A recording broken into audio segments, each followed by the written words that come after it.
UFOs or suspicious weather balloons, Area 51 has been shrouded in mystery ever since the supposed Roswell cover-up in the late 1940s.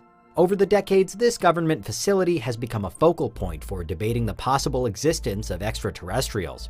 This is Unveiled, and today we're answering the extraordinary question, what if Area 51 was declassified? Are you a fiend for facts? Are you constantly curious? Then why not subscribe to Unveiled for more clips like this one, and ring the bell for more fascinating content. The obsession with Area 51 began in early July 1947. A New Mexico rancher found a bizarre wreckage of scrap metal outside his home and reported it to the local authorities. But within hours, the strange sighting had earned the attention of high-ranking government officials, and the find was quickly confiscated. The next day, the United States Army put out an official statement revealing the wreckage to be a crashed weather balloon. It was around this time that the US were running an operation known as Project Mogul, a state initiative founded to basically keep tabs on communist Russia.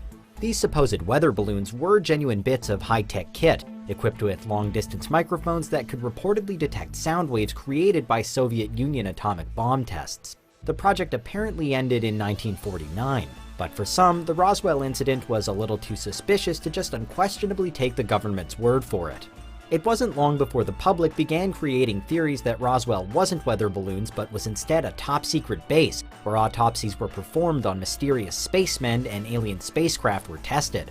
Of course, the media picked up on these ideas as well, and there followed dozens of movies and television shows entertaining, terrifying, and convincing audiences that intergalactic lifeforms really had landed in their country. So let's explore that notion first. What would happen if Area 51 was completely declassified and it really was a state-sponsored alien research hub complete with little green men, colossal insectoids, and/or super-intelligent blobs of goop? What if Area 51 really was aliens? Well, if the US had truly been experimenting on alien anatomy for the past 70 years, we'd likely have hundreds, possibly thousands of files including autopsy reports, audio recordings from past experiments, and actual 100% genuine video evidence, as well as, theoretically, a lab full of live alien beings. The everyday person would go from living in a world with no verifiable proof that aliens exist to suddenly having it all there in front of them, so public reaction would be difficult to predict. On the one hand, we could well see panic break out. The knowledge that we're not alone in the universe would, after all, change our fundamental appreciation of life, but it could also prove surprisingly easy for modern society to accept the revelation. Thanks to countless sci-fi movies, TV, literature, and video games, we've in many ways already desensitized ourselves to the idea of other life forms existing. That's not to say we wouldn't have cause for concern, though.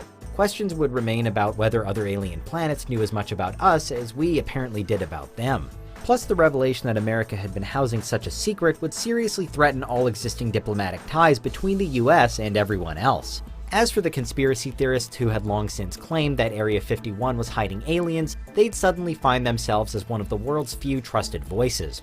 And so even if we could accept, given contemporary scientific thought, that extraterrestrials had always been here, if Area 51 really was declassified as an alien research lab, we'd still see massive societal change.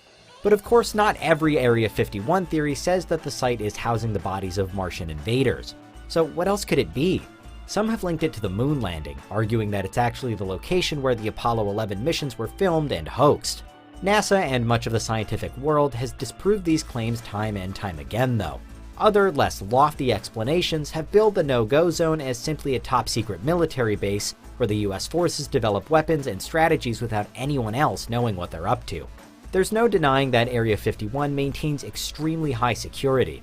No one's allowed in or out, and trespassers risk a massive fine or even jail time.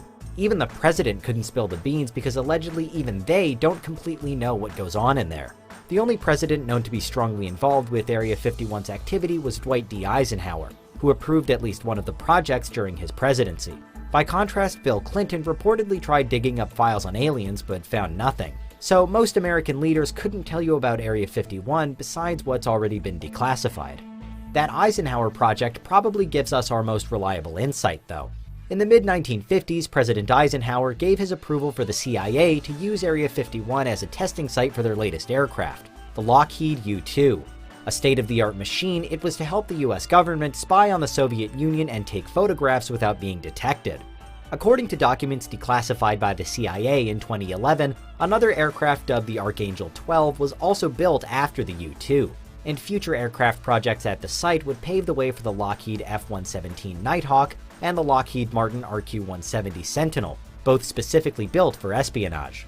So it does seem most likely that Area 51 simply isn't the alien museum many dream it could be.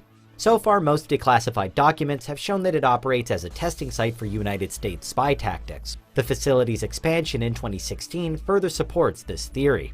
Eagle-eyed users of Google Earth found that more hangars and airstrips had been built within the parameters, most likely to increase production of the latest tech. The expansion is reportedly used by both the Department of Defense and Homeland Security, with some speculation that the site is now linked to sophisticated drone production as well as aircraft.